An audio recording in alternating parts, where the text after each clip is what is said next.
Pourquoi les âmes éveillées attirent-elles les énergies toxiques? Les âmes éveillées, animées par une quête d'authenticité et de lumière, dégagent une vibration élevée qui les rend particulièrement visibles dans un monde marqué par des déséquilibres. Leur présence agit comme un phare, attirant à la fois des âmes en quête de guérison et des énergies toxiques souvent inconscientes de leurs propres blessures. Cette lumière qu'elles portent éclaire les ombres des autres, révélant leurs failles ou leurs souffrances. Parfois, cela crée un effet miroir qui peut déranger ou provoquer une attirance irrationnelle. Le contraste entre l'énergie douce et apaisante des âmes éveillées et la dureté des énergies toxiques agit comme un aimant. Ceux qui souffrent intérieurement ou vivent dans l'instabilité cherchent inconsciemment à s'approcher de cette lumière pour tenter de combler leur vide ou trouver un apaisement. Pourtant, cette recherche d'équilibre peut être teintée d'exploitation émotionnelle, surtout lorsque l'âme éveillée, guidée par une grande empathie, se donne sans poser de limites.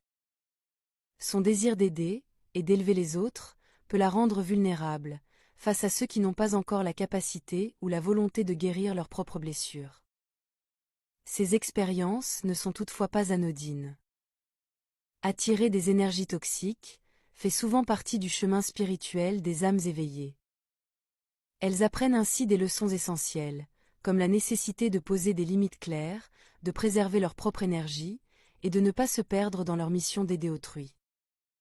Ces défis renforcent leur résilience et affinent leur discernement, leur permettant de distinguer les relations nourrissantes de celles qui sont destructrices.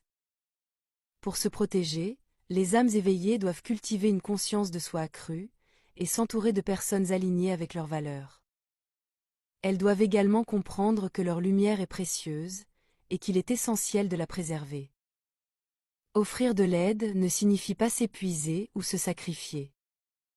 En apprenant à équilibrer leur générosité avec des pratiques d'ancrage et de protection, elles peuvent continuer à rayonner tout en restant enracinées dans leur propre bien-être.